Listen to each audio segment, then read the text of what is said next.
지난 2010년 4월 광주의 한 오피스텔 인근에서 잠복한 형사들이 숨을 죽이며 누군가를 기다리고 있었습니다. 잠시 후 양손 가득 짐을 든 한 40대 여성이 오피스텔 건물 안으로 들어갔죠. 그러자 형사들이 일사불란하게 뒤쫓았고요. 또 다른 팀은 건물 안 곳곳에서 그녀를 주시하고 있었습니다.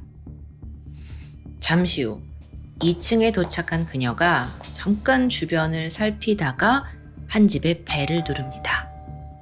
그 순간 모든 형사들은 잔뜩 긴장해요. 살며시 문틈이 열리면서 40대 남성이 보였습니다. 여성을 보자 안심한 듯 문을 열어주려고 하는데 그 순간 형사들이 신속히 뛰어갔어요. 그리고 손에는 테이저건이 들려 있었고요. 전기 충격에 남자는 힘없이 쓰러집니다. 드디어 이놈 잡았다. 그렇게 기뻐하는 것도 잠시 그의 얼굴을 빤히 바라보던 형사가 당황하며 말합니다. 선배님, 수배지랑 얼굴이 달라요. 여러분, 오늘 사건은요, 희대의 강간범에 대한 이야기입니다. 안녕하세요. 금요사건 파일 디바제시카입니다. 그날로부터 5년 전인 2005년 11월 2일로 거슬러 올라가겠습니다. 경기 이천경찰서에 강도 신고 한 건이 접수돼요. 신고자는 42살의 여성 안 씨였고요. 경찰이 도착해보니 집안이 엉망입니다. 침대가 부서져 있고 옷가지가 죄다 꺼내져 있었어요.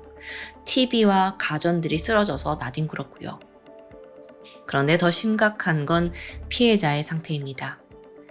단순 강도 수준이 아니라요. 그녀는 전치 2주의 폭행과 성폭행을 당했습니다. 피해자 안 씨는 울먹였지만 빠르게 진정을 한 후에 강한 목소리로 그날의 참상을 들려주게 됩니다. 오후 1시 한 남성이 집에 찾아왔습니다. 저 아래층 사람인데요. 집에 물이 새는 것 같아요. 변기 물 한번 내려주시겠어요? 그는 자연스럽게 집 안으로 들어왔죠. 근데 이때 마침 동네 할머니가 잠시 들른 상황이에요. 그리고 남편은 출근 중이었고 갓난 아이만 함께 있었죠. 집주인 안 씨가 변기 물을 내리는데요. 그러자 남성은 고맙다 라면서 순순히 물러납니다. 그런데 잠시 후 그가 돌아왔어요. 천연덕스럽게 할머니한테 말을 걸더니 오늘 동사무소에서 무슨 행사가 있는데 다른 노인분들은 다 가시는 것 같던데? 슬쩍 정보를 흘립니다. 그러면서 안 씨에게 한 번만 더 변기물을 내려달라고 요청했고요. 화장실을 확인한 후 남성은 아파트 계단으로 내려갔지만 집으로 간 건 아니었습니다. 그는 애초에 주민이 아니었죠. 1층으로 내려가더니 한쪽에 숨어서 할머니가 나가기를 기다린 거예요. 그는 미리 준비해온 15cm짜리 과도를 품에 숨기고 있었습니다. 잠시 후 할머니가 건물 밖으로 나갑니다. 그는 안 씨 집으로 뛰어 올라갔어요. 근데 이때 마침 현관문이 열려 있었습니다. 너무 안타까운데 한국의 2005년에는 지금과 달라요. 이웃들끼리 자주 교류하다 보니까 문을 곧장 열어두기도 했죠. 이 당시만 해도 문단속에 대한 중요성이 지금만큼 부각되지 않았으니까요.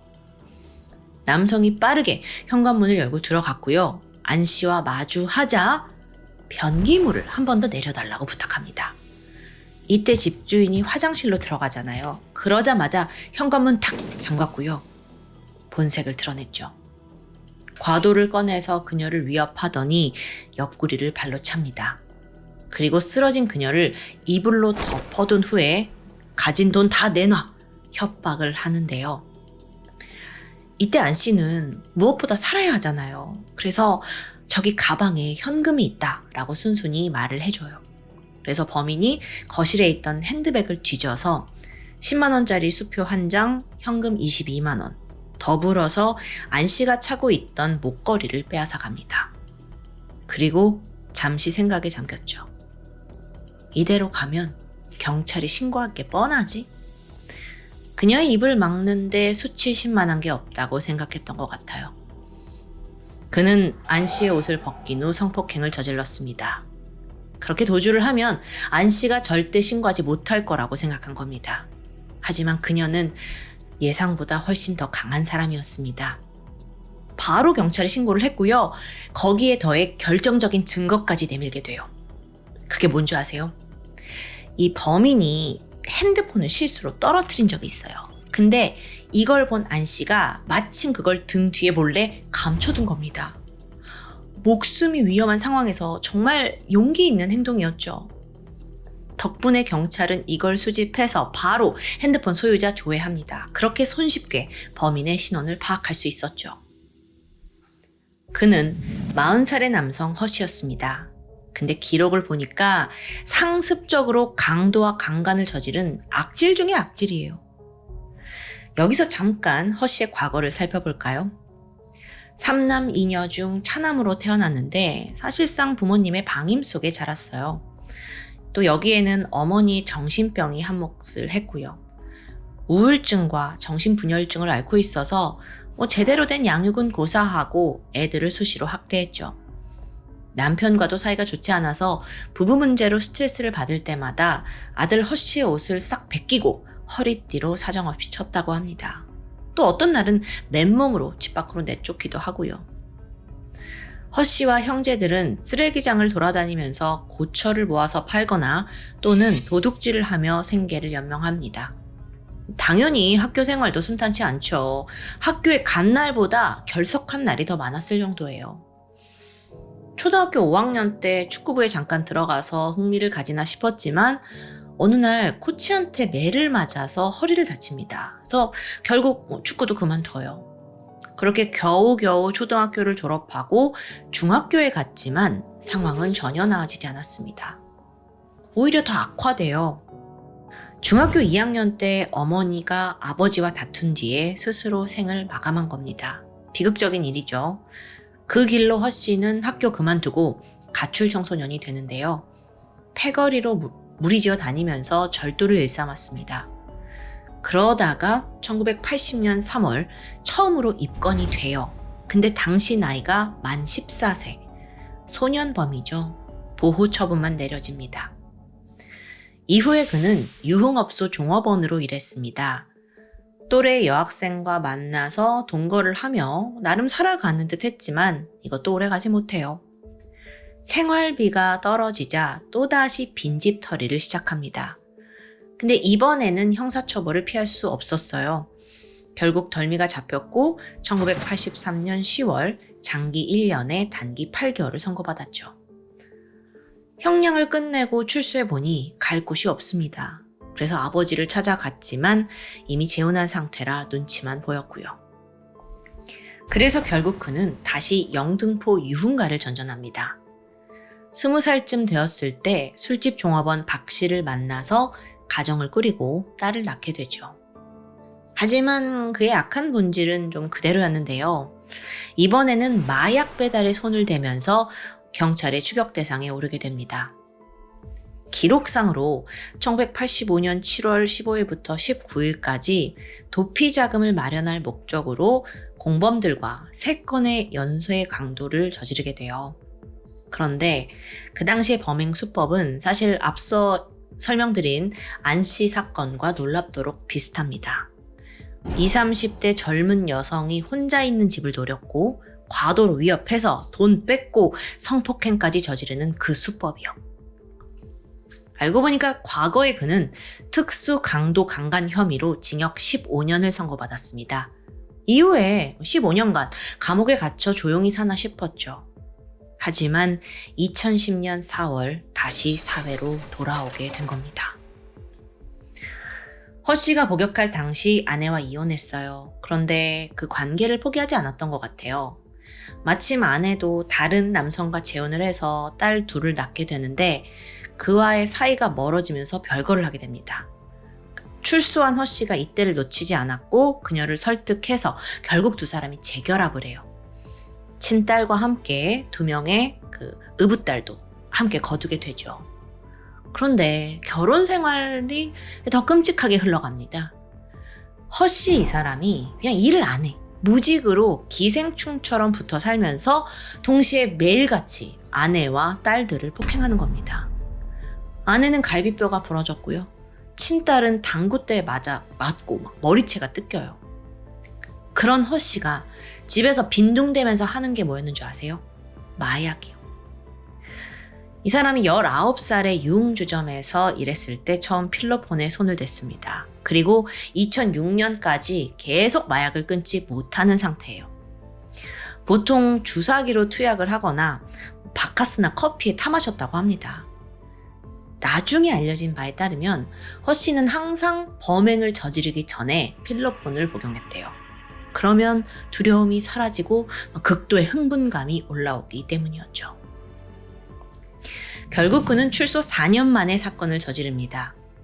더 충격적인 건 경찰이 조회를 해보니까 이미 동종 전과로 6건의 지명수배가 내려져 있더라고요. 그 첫 범죄는 2002년 11월인데요. 그러니까 전혀 교화되지 않은 상태로 나와서 또 저지르고 하는 거예요. 자, 다시 사건으로 돌아와서 그의 신원을 파악한 경찰이 즉각 그가 살고 있는 평택의 빌라를 급습했습니다. 그런데 이미 도주한 후였어요. 이후에는 생활 반응까지 전무하더라고요. 그 당시 허씨는 교도소에서 만난 동기들의 카드와 통장을 사용하면서 자기 흔적은 전혀 남기지 않았습니다. 물론 현장에서 확보한 그 핸드폰 있잖아요. 그걸로 통화 기록을 조회했죠. 근데 자주 연락하는 지인이 없더라고요. 그나마 있던 기록도 대부분 노래방 도우미였고요. 허씨는 경찰을 따돌리기 위해서 신중을 기했습니다. CCTV를 최대한 피하고 엘리베이터 잘 안 타고 계단을 이용했어요. 그리고 또 행여 경찰이 자기 주거지에 들이닥치면 빠르게 도주하기 위해서 늘 6층 이하 건물에만 은신했습니다. 종종 자기 집에 가고 싶을 때가 있을 거 아니에요. 도주하는 와중에도. 그럴 때도 일부러 인적이 많은 장소에 들렸다가 여기저기 갔다가 가면서 동선을 복잡하게 꼬았어요. 그리고 또 조금이라도 좀 이상한 느낌이 들면 아예 발길을 돌렸고요. 이런 능수능란한 행적에 경찰도 겨우 꼬리를 잡았다가 놓치고 허탕을 치고 있었습니다. 여러분, 그렇게 신원은 빠르게 파악했지만 경찰이 허씨를 추적한 시간이 얼마 되는 줄 아세요? 2년이에요. 2년 동안 계속 추적하는 거예요. 그럼에도 잡지를 못하니까 결국 2007년 경찰은 최후의 수단을 꺼냅니다. 그 당시에 인기 수사 프로그램이었던 KBS 사건 25시를 통해서 아예 허씨 얼굴을 공개해버린 거죠. 자, 이제 전 국민이 다 아는 공개 수배자가 된 겁니다. 그래서 이쯤 되면 분명 제보가 있을 거다 기대했지만 이게 웬걸? 그때 이후 또다시 3년이 지나도록 아무런 성과가 없었습니다. 아니 도대체 어디 있는 거야? 어떻게 이렇게 목격담조차 없을 수 있지? 그러던 2010년 4월 드디어 허씨의 지인으로부터 첩보가 들어옵니다. 그 자식 내연녀가 오늘 평택에서 광주로 간대요. 근데 아무래도 허씨를 만나러 간 것 같아요. 경찰이 서둘러 평택 터미널로 향했어요. 제보를 받은 대로 내연녀로 보이는 40대 초반의 여성을 발견했죠. 허씨에게 전해줄 짐이었는지 양손 가득 뭔가를 들고 있더라고요. 이때 경찰은 신중하게 접근하기 위해서 3개의 팀으로 나눕니다. 1팀은 내연녀와 같은 버스에 탑승해서 계속 광주까지 내려가는 거예요. 그리고 2팀은 승용차로 이 버스를 추격합니다. 나머지 3팀은 목적지인 광주 터미널에서 대기하기로 했어요. 다행히도 내연녀가 광주에 도착할 때까지 모든 게 순조로웠죠. 곧이어 그녀가 한 원룸으로 들어갑니다. 여기서 또다시 경찰이 긴장을 해요. 허씨는 여태까지 지금 5년간 용의주도하게 도주를 하고 있을 만큼 굉장히 꼼꼼한 사람입니다. 그러니까 조금만 틈이 보인다면 바로 도주할 거예요. 그래서 경찰이 최대한 의심을 피하기 위해 입주민인 척 연기를 했고요. 내연녀보다 조금 더 빠르게 건물 안으로 들어갈 수 있었습니다. 잠시 후 띵동, 그녀가 벨을 누르자마자 잠복했던 경찰이 우르르 달려들었고 바로 테이저건을 썼던 거예요. 자, 왜 이렇게 테이저건을 바로 쐈냐? 여기에 대해서 평소 이 허씨란 사람이 다리하고 허리에 칼 2자루를 차고 다닌대요. 그렇기 때문에 만일의 사태를 방지하기 위해서 테이저건 작전을 쓰게 된 거죠. 자, 그런데 기억하시나요? 이 남성의 얼굴을 본 형사가 당황했습니다. 왜냐? 생김새가 완전히 딴판이었기 때문이에요. 아니, 지난 5년간 공개 수배도 다 하고 그렇게 찾아 헤맸는데 왜 얼굴이 달랐을까? 네, 지난 2007년 TV를 통해 전국의 얼굴이 나가자 허 씨는 바로 외모를 바꿨습니다. 타인의 명의를 가지고 청주에 있는 한 성형외과에 가서 쌍꺼풀 수술과 보톡스 시술을 받았어요. 또 인상을 바꾸기 위해서 눈썹도 진하게 문신을 했고요. 머리도 파마하고 체중도 10kg가량 증량을 합니다. 그래서 검거된 허 씨는 모습이 달랐던 거예요. 근데 나중에 자기는 속눈썹이 너무 찔려서 쌍꺼풀 수술을 받은 것뿐이다 라고 말했지만 그걸 믿을 사람은 없죠. 다음으로 경찰은 허 씨의 DNA를 국과수에 보내게 돼요. 절차대로. 그런데 여기서 또 한 번 믿기 힘든 결과가 나옵니다. 자, 경찰이 애초에 파악한 건 수배가 내려진 6건의 범죄와 또 안씨 사건까지 총 7건이었어요. 그런데 DNA를 넣어보니까 무려 28건의 사건과 일치하는 거예요. 이 중에 특수 강도 강간만 24건이고요. 그것도 전국 단위로요. 서울에서 1건, 경기도 13건, 충북 3건, 경북 1건, 정북 1건, 대전과 대구에서 3건까지. 와, 막 여죄가 수두루룩 드러나는 겁니다. 그래서 분석을 해보니까 공통점이 있었죠. 우선 20, 30대 젊은 여성들을 타겟으로 해서 주로 낮 시간에 범죄를 저질렀고요. 과도로 협박해서 금품 챙기고 또 피해자들을 성폭행합니다. 그리고 침입 방법은 좀 단순하고 치밀했어요. 대부분 그냥 열려있는 현관문, 창문을 통해서 들어갔는데 24건 중 10건이 이렇게 그냥 열려있는 곳으로 침입을 했다고 합니다. 그러다가 문이 잠겨있는 경우도 있잖아요. 그럴 때는 앞서 안씨 사건처럼 밑에 집 사람이에요, 이웃이에요, 사칭을 하면서 접근을 했고요. 가끔은 가스나 수도 검침원으로 이제 위장을 해서 들어간 적도 있대요. 또 피해자를 미행해서 따라간 것도 3건이나 되고요. 참고로 경찰이요, 이게 진짜 가능한가? 그렇게 문 열린 집이 맞나? 테스트를 하게 됩니다.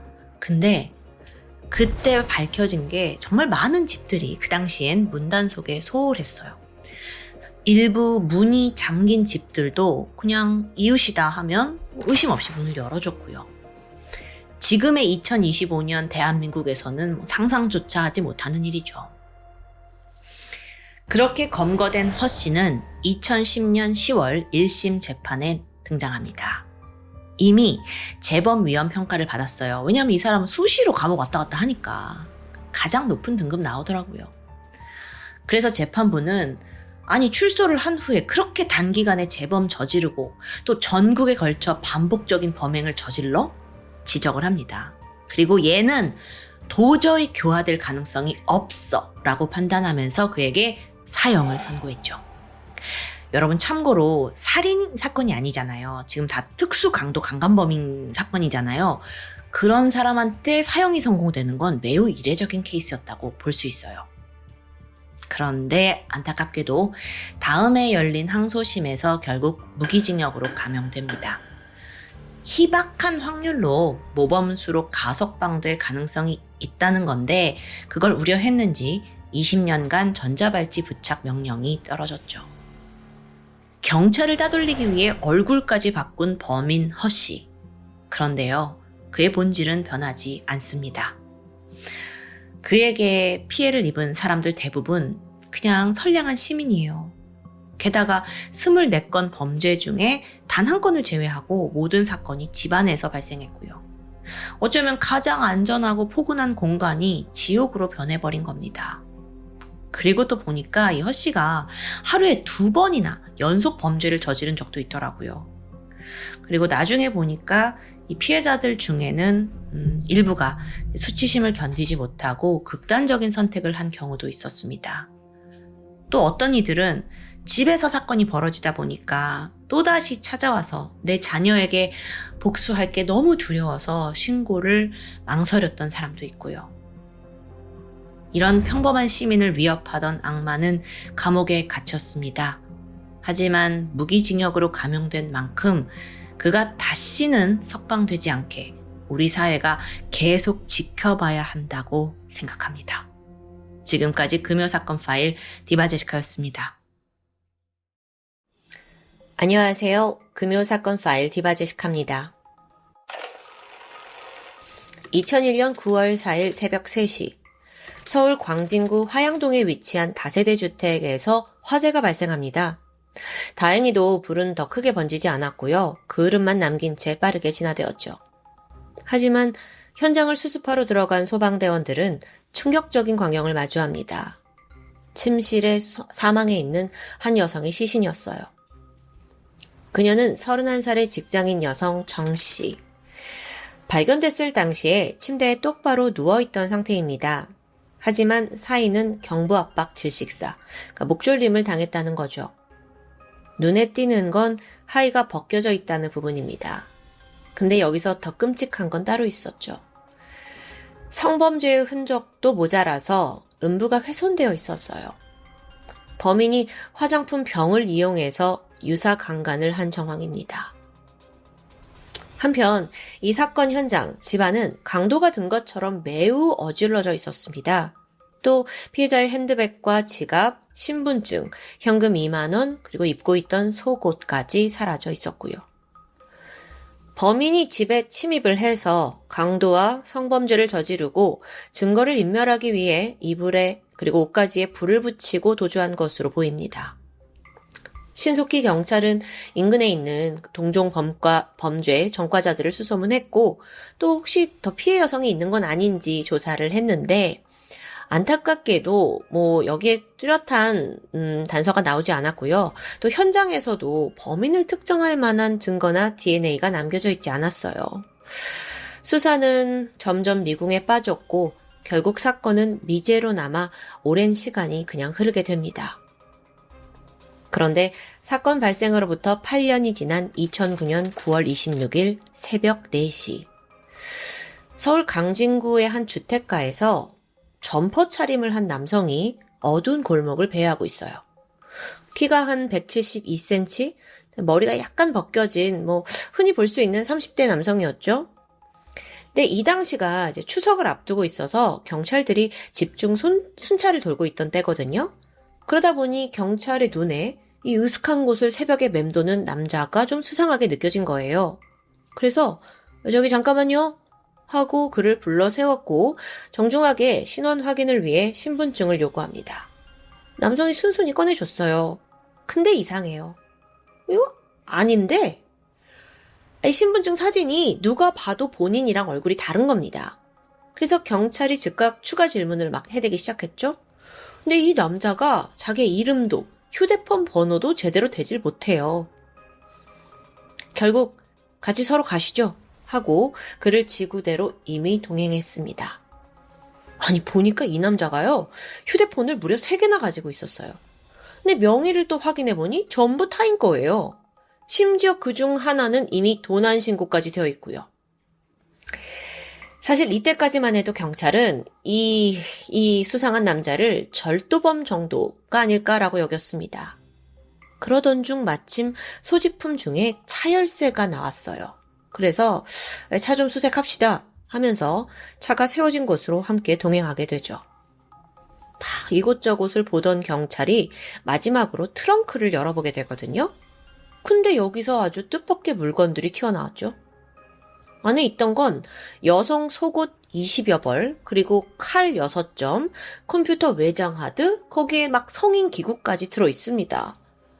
근데 더 기괴한 게 여성 속옷의 형태인데 하나같이 이 성기가 맞닿아 있는 부분이 이렇게 뚫려 있는 거예요.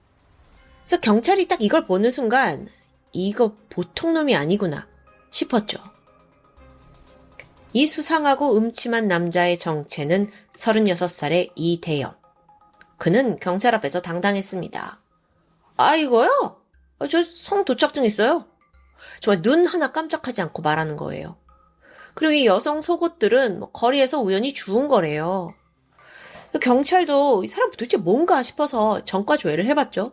그랬더니 지난 2006년에 공연 음란죄로 입건된 혐의가 나옵니다. 자, 그래도 수사는 계속됐어요. 이 트렁크에서 나온 이대영의 외장 카드 있잖아요. 이걸 경찰이 컴퓨터에 연결을 해보게 돼요. 그런데 여기서 충격적인 화면이 펼쳐졌죠. 일단 폴더 이름부터가 차마 평범한 사람들은 입에 담지 못할 만큼의 아주 외설적이고 변태적인 단어들이었고요. 안을 열어보면 각종 포르노와 함께 여성 속옷 사진들에다가 또 이대영 자신이 여성 속옷을 착용하고 찍은 사진도 나옵니다. 그 밖에도 거리를 다니는 불특정 여성들의 신체를 찍은 것도 있었고요. 그런데 여기서 진짜 눈에 띄었던 건 따로 있습니다. 바로 여러 장의 타인 신분증.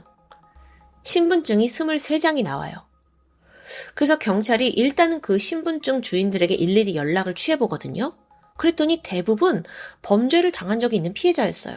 예를 들어서 제가 얼마 전에 퍽치기를 당해서 신분증을 잃어버렸어요. 제가 얼마 전에 지갑을 도둑 맞았어요. 다들 이렇게 말해요. 근데 사건들의 범인은 잡히지 않았고요. 그렇다면 지금 이 앞에 앉아있는 이대영이 범인일 확률이 높습니다. 그런데 그 중에 그 23개의 신분증 중에 한 개는 그 주인이 놀랍게도 이미 사망한 상태입니다. 해당 여성이 바로 정씨. 지난 2001년 9월 미제로 남아있던 광진구 살인사건 피해자요. 앞서 소개한 바로 그 사건이요. 본능적으로 이 사람이 용의자라는 게 느껴진 경찰이 강하게 이대영을 추궁했죠. 하지만 그는 꿈쩍도 하지 않습니다. 사실상 증거 있냐는 거예요. 갑자기 왜 나를 살인사건의 범인으로 보냐는 거죠. 신분증? 주었다 하면 끝이잖아요. 이거 자백을 쉽게 받아내지 못할 상황이에요. 근데 이때 담당 형사 한 분이 아주 강수를 두게 되죠. 자, 일단 다들 나가봐. 이러면서 다른 조사관들을 다 내보냈고 이대영과 형사님이 허심탄회하게 독대를 합니다. 야, 사건 이야기는 됐고 너 살아온 이야기나 좀 들어보자. 그냥 인생 이야기를 해보자는 제안이었어요. 그러자 이대영이 처음엔 쭈뼛쭈뼛 하더니 줄줄 입을 열기 시작합니다. 내가 살면서 이런 게 억울했다. 내가 이런 무시를 당했다. 온갖 서러움을 전부 줄줄이 털어놨어요. 형사님은 묵묵히 그 이야기를 들어줬고요. 근데 여러분, 그 시간이 무려 12시간입니다. 12시간이 흘렀어요. 와, 대단하죠? 형사님이 아무리 큰 그림이 있었다곤 하지만 그 시간 동안 이 범인의 이야기를 듣고 있었던 거예요. 그렇게 12시간이 지나갈 무렵 이 형사님과 관계가 굉장히 가까워졌다고 느꼈는지 이대영이 무겁게 입을 엽니다. 형님 같으니까 제가 형사님한테만 얘기할게요. 제가 사실 예전에 여자를 죽였어요. 네. 지난 8년간 풀리지 않던 미제 사건의 범인이 밝혀지는 순간이었죠. 과거로 돌아가서 이대영은 피해 여성 정씨를 스토킹했습니다. 사건 당일 그녀가 자고 있는 틈을 타서 집에 들어갔고 성추행했어요. 이후에 목을 졸라 살해했고요. 강도살인으로 위장하기 위해 현장을 일부러 이렇게 화재가 난 것처럼 꾸몄다고도 증언합니다. 여기까지 알게 된 형사님 그리고 수사관들은 순간 이런 생각이 들었어요. 얘가 이렇게 살인을 순순히 얘기하는데 과연 이게 정말 한 번뿐이었을까? 2001년이 정말 처음이었을까? 그러고 보니까 이 사람이 과거에 다수의 광도 범죄를 저지른 전적이 있습니다. 그 중에는 둔기를 휘둘러서 30대 남성 피해자가 중태에 빠진 일도 있었는데요. 경찰은 이 사건들을 좀 보면서 이대영이 중랑구에서 집중적으로 활동했다는 거에 주목했어요. 그래서 해당 지역에서 벌어진 비슷한 미제 사건들을 다 추려내기 시작합니다. 그러자 떠오른 사건이 있어요. 지난 1995년 아차산에서 벌어진 한 살인사건이었죠. 때는 1995년 10월 19일 광진구 중곡동 아차산에 있는 한 약수터 인근에서 58세의 여성 김 씨의 시신이 발견됩니다. 신고자는 당시 물들어 약수터에 갔던 고시 준비생이었는데 우연히 좀 악취가 나는 거예요. 약수터 근처에서. 무슨 일이야 하고 주변을 살펴보던 중 시신을 발견했던 겁니다. 당시 시신이 매우 잔인하게 훼손되어 있었어요. 알몸인데다가 땅에 끌려온 듯 상반신의 많은 부분이 긁혀 있었고요. 게다가 음부에는 나뭇가지가 꽂혀 있는 너무도 충격적인 모습입니다. 피해자인 그녀는 김 씨는요, 전날인 10월 18일 오후 6시쯤 이 약수터에 물을 뚫어 나왔다가 실종된 상태였어요. 수사관은 이게 분명 성적 이상자의 소행이다라는 건 감지했는데 이후의 수사는 제자리 걸음이었죠. 결국 용의자 찾지 못한 채 지금껏 미제 사건으로 분류되어 있었고요. 다시 현재로 돌아와서 경찰은 어쩌면 이 사건 또한 이대영 짓일 수도 있다고 생각했어요. 특히나 피해자의 음부에 이물질을 꽂는 변태적인 수법이 동일했기 때문인데요. 그래서 다시 이대영에게 갔죠. 끈질기게 추궁을 합니다. 그 결과 마침내 자백이 터져 나왔습니다. 1995년 당시 23살이었던 이대영은 막 군대를 제대한 참이었습니다.